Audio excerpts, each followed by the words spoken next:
ममता मिश्रा के YouTube channel पे सभी भाई, सभी बहनों, सभी दोस्तों, सभी मित्रों से दिल से नमस्कार है। आइए, नवरात्र कल परसों में आने वाला है।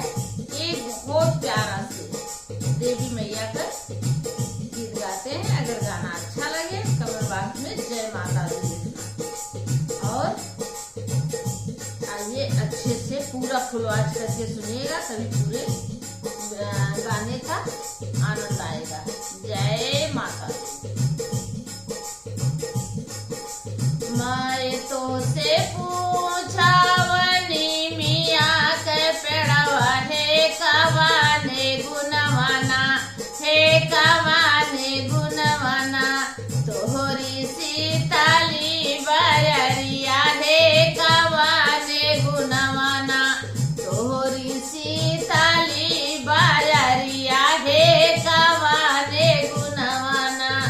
माए तो से पूछावनी मिया के पेड़वा है कवाने गुणवाना, तोहरी सीताली बयरिया है कवाने गुणवाना।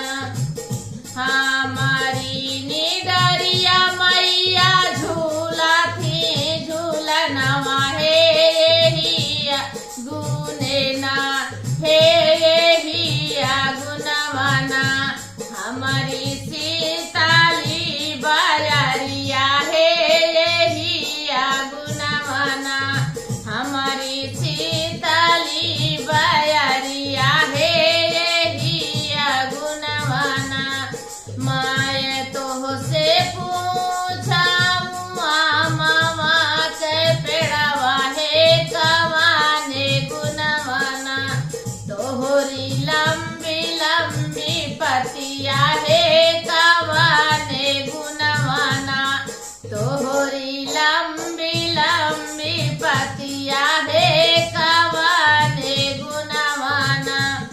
हमारी निपतिया से साजत है काला सवा है यही गुने ना, हे हिया गुने ना, हमारी लंबी लंबी पतिया है हिया गुने ना, हमारी